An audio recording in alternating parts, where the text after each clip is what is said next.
기도하겠습니다. 거룩하신 하나님 아버지, 이 땅에 수많은 사람들이 세상에서 주는 향락과 복을 추구하며 하늘의 것을 바라보지 못하고 영원한 것에 소망을 두지 아니한 채 단편적인 지식을 가지고 마치 부유한 자처럼, 마치 이것이 전부인 것처럼 살아가고 있는 이 세상을 우리가 보고 있습니다. 그 앞에 주님께서 가르쳐 주신 팔복의 귀한 진리가 우리의 삶에 참된 복이 무엇인지, 참된 천국의 사람이 누구인지에 대한 깨달음을 줄 때 우리의 마음을 열고 하나님이 가르쳐 주신 진리 안에서 자유함을 누릴 수 있도록 주님 은혜 베풀어 주시기를 간절히 소원합니다. 하나님의 말씀은 살아있는, 능력 있는, 운동력 있는 우리의 영과 혼과 골수를 쪼개기까지 할 우리의 모든 내면을 다 들추어내는 진리의 말씀임을 우리가 고백하오니 주님, 우리가 주님 앞에 온전히 서서 이 말씀의 가르침 앞에 부끄러울지라도, 그것이 마음이 어렵고 힘들지라도 겸손히 주님의 말씀을 받고 주의 뜻에 따라 순종하며 나아갈 때 큰 복이 있을 줄 알고 주님 말씀하여 주십시오, 제가 듣겠나이다 라는 고백이 우리 입술의 고백이 되게 하시고 오직 하나님의 영광을 위한 삶을 살아가겠노라 결단하며 돌아가도록 주님 은혜 내려 주시옵소서. 함께 하여 주시기를 원하며 예수님의 이름으로 기도합니다. 아멘.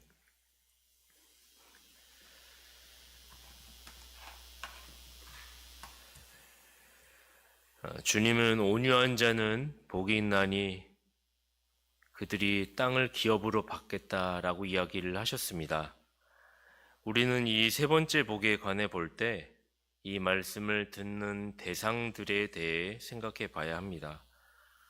물론 이 말씀을 듣는 1차 대상은 주님의 제자들이기도 하지만 거기에 있는 많은 무리들, 특별히 유대인들에게 주는 메시지가 공통적으로 있다고 볼 수 있습니다.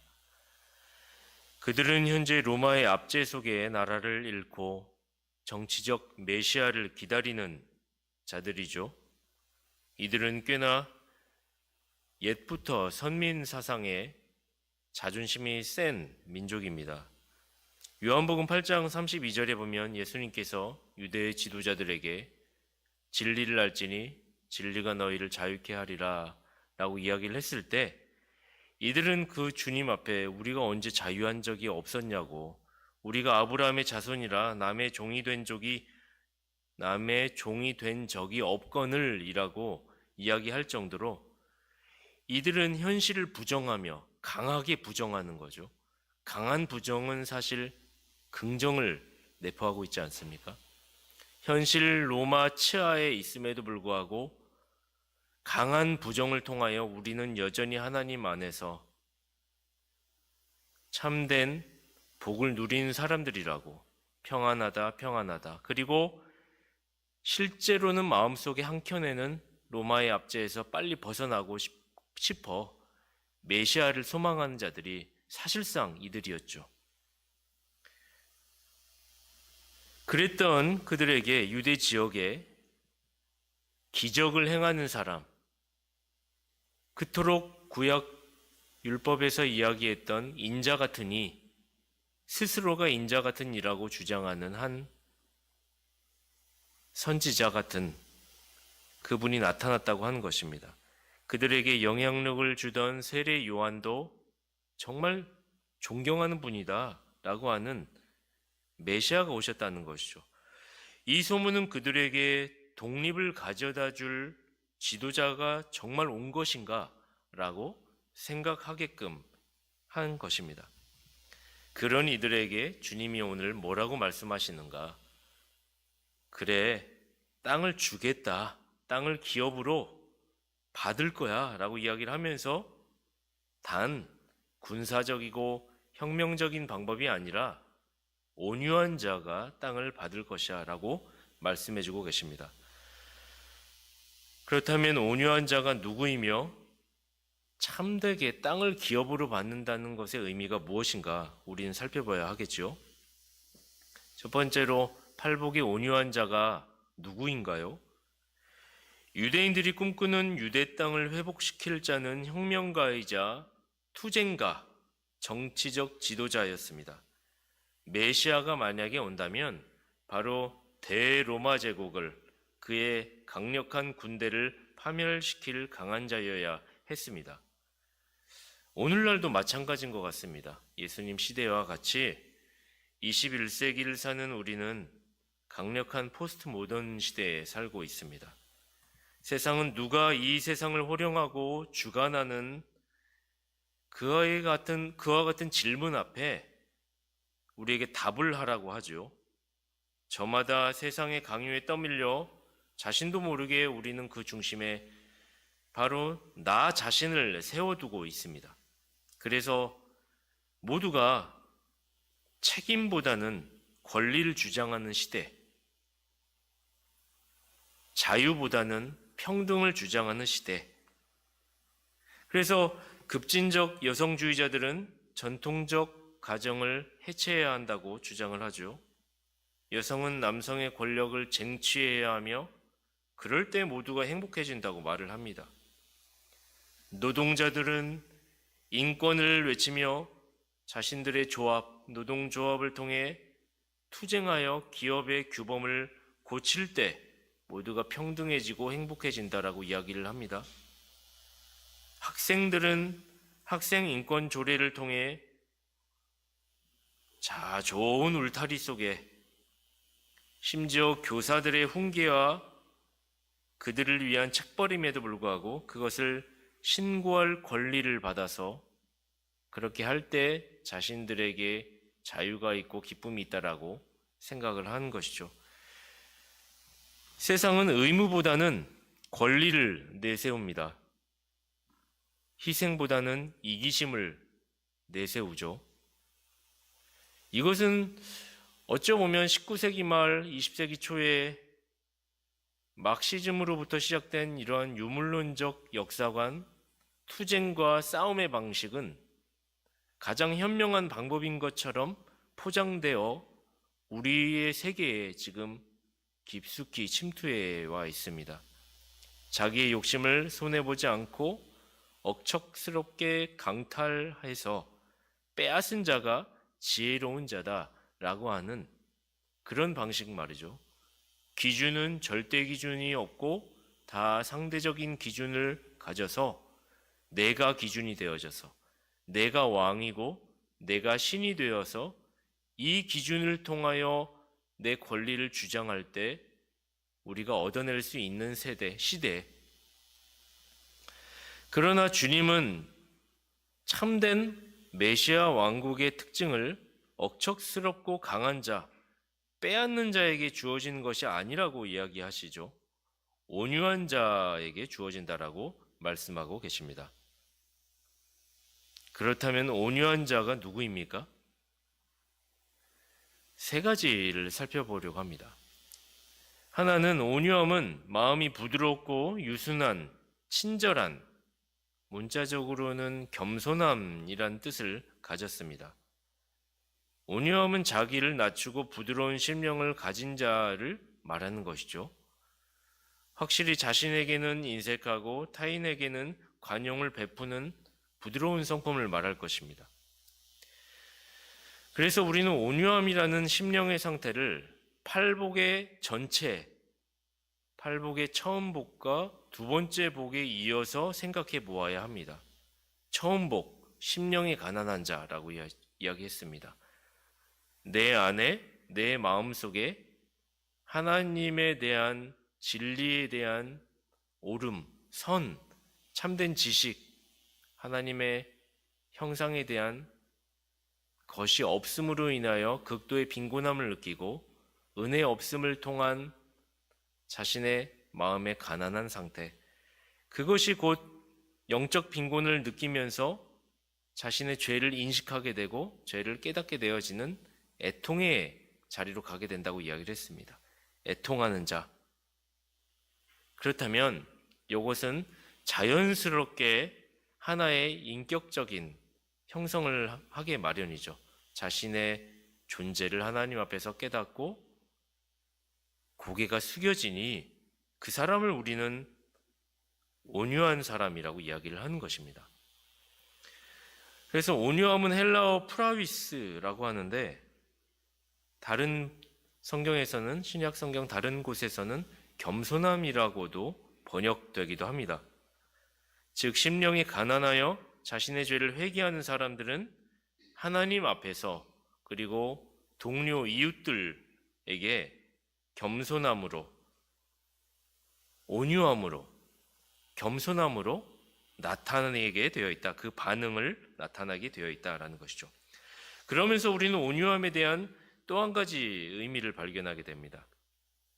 온유함이라고 할 때 사전적 의미가 유순하고 온화하고 부드럽다 하여서 단순히 모든 일에 순종적인 사람, 우유부단한 사람만을 온유한 사람이라고 이야기하는가라고 했을 때 일부분은 맞지만 또 다른 의미로서 그렇지는 않다라고 이야기하는 것입니다. 온유하다는 표현은 고린도후서 10장 1절과 마태복음 21장 5절에 예수님의 성품에 쓰였습니다. 마태복음 21장 5절만 읽어보면 시온 딸에게 이르기를 내 왕이 내게 임하나니 그는 겸손하여, 이 겸손하여가 바로 프라위스에서 온유함이란 단어인데요. 그는 겸손하여 나귀 곧 멍에 매는 짐승의 새끼를 탔도다 하라 하였느니라. 예수님이 예루살렘 성에 입성하실 때 마태는 예수님에 대하여 묘사할 때 그는 겸손하여 나귀 새끼를 탔다고 이야기를 하고 있습니다. 주님이 왕으로서 예루살렘 성전에 입성을 하고 계시죠. 보통 왕이 자신의 성에 입성할 때 영웅적인 군마를 타는 것이 정상적일 것입니다. 그런데 주님은 겸손하여, 그러니까 온유하여 나귀 새끼를 탔다라고 말씀하고 계시죠. 정상적인 왕의 행차라면 위대한 입장을, 모든 권력을 가지고 위대한 입장을 하는 것이 바를 텐데 주님은 자신의 힘을 내세우지 않았습니다.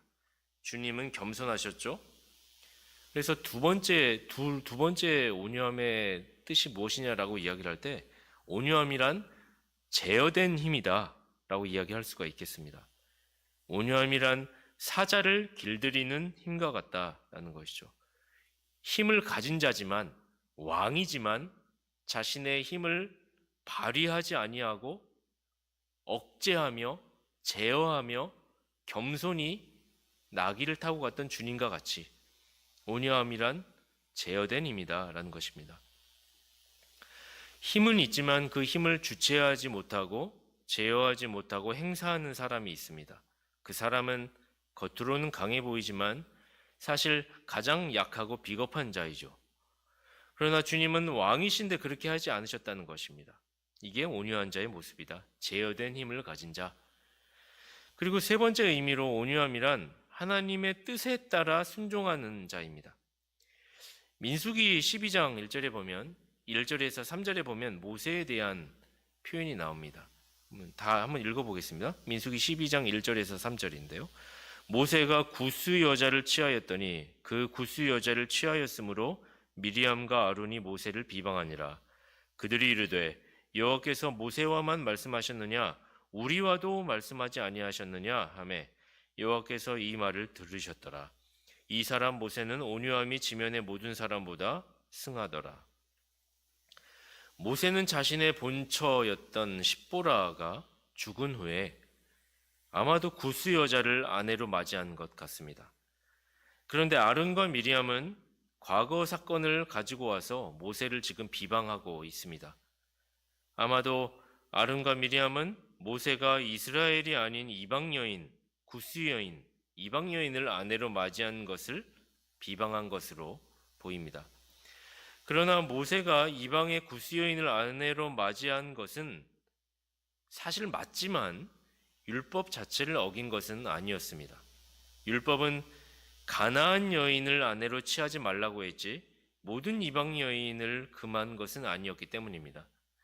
이방 여인일지라도 본인이 신앙 고백을 하면 이스라엘 경내 안으로 들어올 수 있었습니다. 그런데 아론과 미리암은 모세를 예단하고 비방했죠.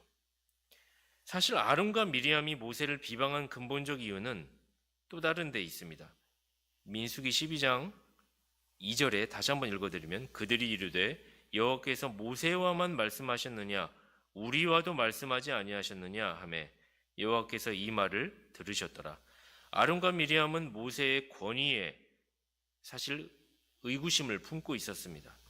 하나님은 이 사실을 두고 모세와 아론과 미리암을 한 자리 장막 앞에 부르시죠. 그리고 그들에게 모세에 대한 비방이 잘못이라고 책망하셨고 그에 따라 미리암은 문둥병에 걸리고 맙니다. 그리고 이 맥락에서 성경은 모세의 온유함을 천명하고 있습니다. 모세의 온유함이 지면의 모든 사람보다 승하더라라는 것이죠. 그렇다면 여기서 온유함이란 무슨 의미입니까? 이것은 단순한 부드러움과 친절함, 유순함을 의미하지 않을 것입니다. 온유함이란 하나님의 뜻과 관련되어 있습니다. 모세는 구스 여인을 아내로 맞이할 때 이것이 하나님의 뜻에 반하는 행동인지 수없이 기도하며 고민했을 것입니다. 일반적인 선택은 아니니까요. 본인 이스라엘 백성 가운데 아내를 맞이한 것이 정상적일 텐데 왜 굳이 구스 여인을 지혜로운 모세가 선택을 했을까? 근데 하나님께서 결과적으로 보았을 때 모세의 그 선택을 나무라지 않으시거든요. 아마도 모세는 기도하며 고민하며 하나님의 뜻 가운데 구스 여인을 아내로 맞이하는데 이상이 없음을 알고 일을 진행했겠지요. 그리고 모세는 하나님이 정하신 법대로 결혼 절차를 밟았을 것입니다. 그러나 아론과 미리암은 마치 모세가 불신앙적이라고 예단했습니다. 뿐만 아니라 아론과 미리암은 모세의 권위에 도전했다고 했죠. 하나님이 너하고만 소통하느냐 우리와도다 라고 말입니다. 그런데 사실 이것은 하나님을 향한 도전이었습니다. 하나님이 세운 자에 대한 그의 권위에 대한 월권적 발언이었습니다.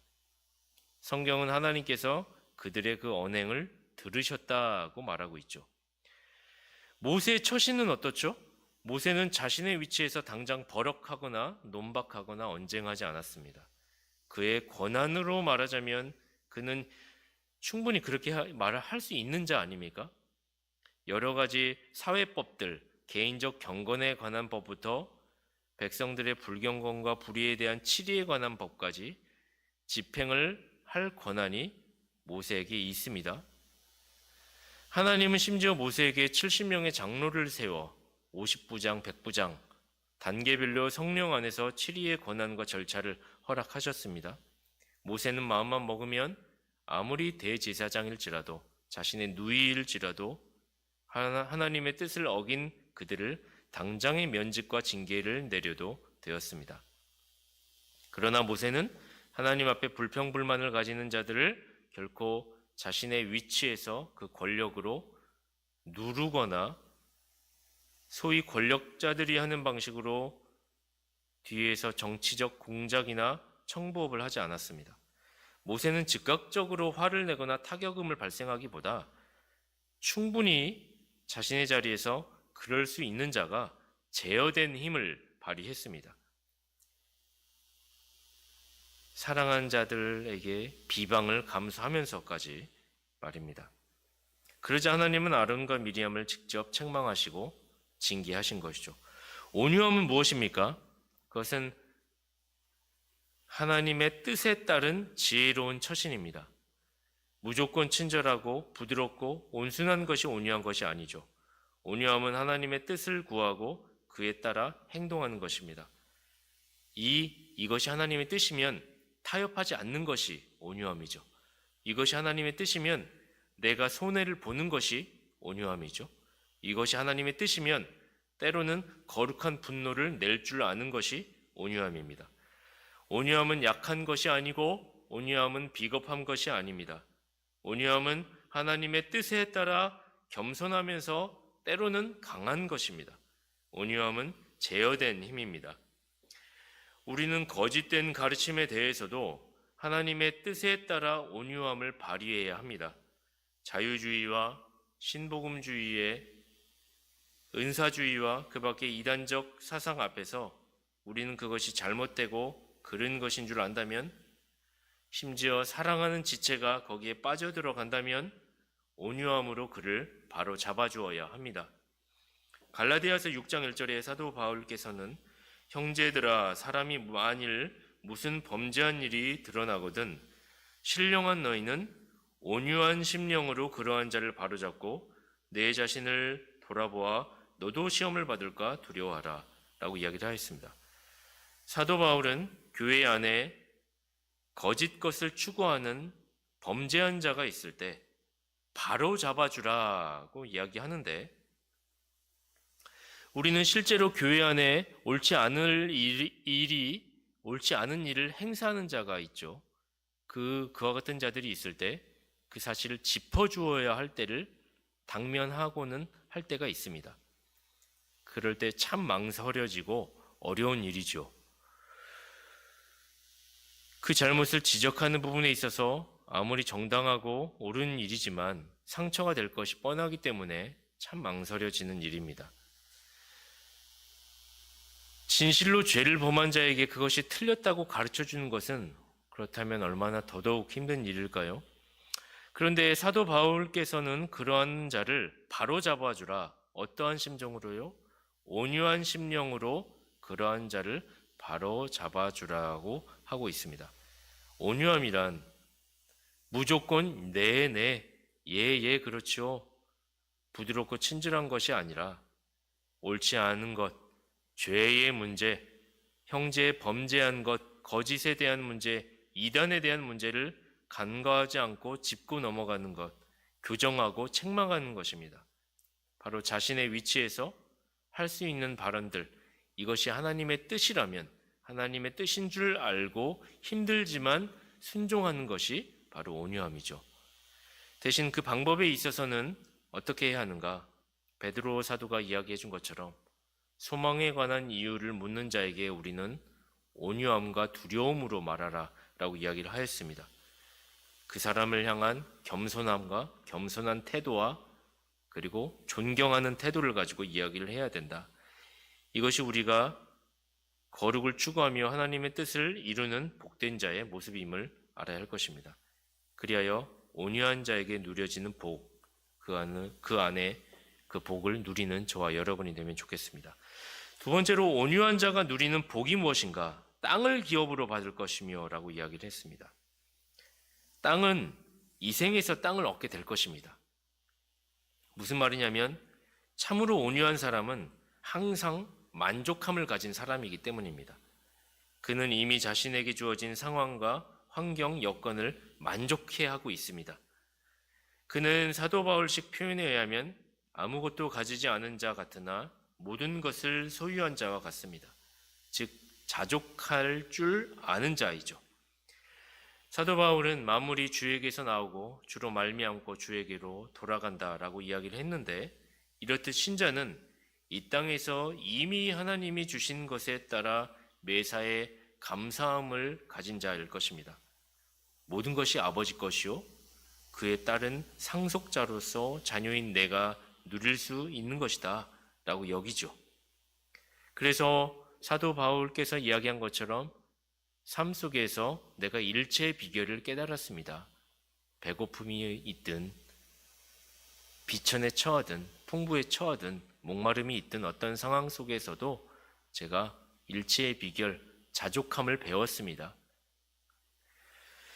그렇기 때문에 그 마음의 상태는 필시 어떤 상황 속에서도 상대적인 부유함을 스스로가 느끼는 것이죠. 이 사람은 매사에 정직하고 성실하며 최선을 다하는 사람일 것입니다. 그래서 이 열심과 성실함은 자연스럽게 성과로 이어지겠죠. 열심히 밭을 경작하고 씨를 뿌리고 물을 주고 잡초를 거른 농부는 비교적 안정적인 수확을 이룰 것입니다. 수고하여 프로젝트에 참석하고 지혜를 짜내면 그에 상응하는 결과물이 나오는 것이죠.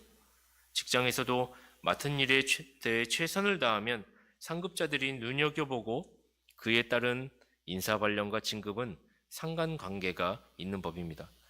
온유하여 땅을 기업으로 받는다는 것은 주신 것에 감사히 여기는 태도 속에서 비롯됩니다. 그 사람은 이 땅에서의, 이 생에서의 기업을 받는 것입니다. 그리고 또 하나, 땅을 기업으로 받는다는 것은 궁극적으로는 내생에서의 일이죠. 영광의 나라에서 땅을 기업으로 얻는 것이죠. 아담은 타락하기 전에 땅에 대한 영적인 권리를 가지고 있었죠. 그러나 하나님께서 그의 죄로 인해 그 자신과 그의 후손들이 가지게 될 권리를 몰수하셨습니다. 하지만 예수 그리스도께서 택하신 모든 자들을 위해 그것을 되돌려 주셨습니다. 그러므로 그리스도를 믿는 자, 팔복의 의미에 비추어 보면 심령이 가난하고 애통하며 온유한 자는 바로 그 권리를 가지게 되는 것입니다. 하나님 나라의 기업, 장차올 영원한 나라의 상속을, 그 약속을 받은 것입니다. 결론입니다. 정리해 보겠습니다. 온유한 자가 누구입니까? 온유한 자는 자신을 낮추는 겸손한 자를 말하며 제어된 힘을 쓸 줄 아는 자이다. 동시에 온유한 자는 하나님의 뜻에 따라 행동하는 자입니다. 온유한 자가 누리는 복된 결과는 무엇이죠? 이 생에서의 땅을 기업으로 받을 것이고 내 생에서 하나님 나라의 영광에 참여하게 될 것입니다. 이러한 복된 은혜가 저와 여러분 안에 있게 되기를 간절히 소망합니다. 기도하겠습니다.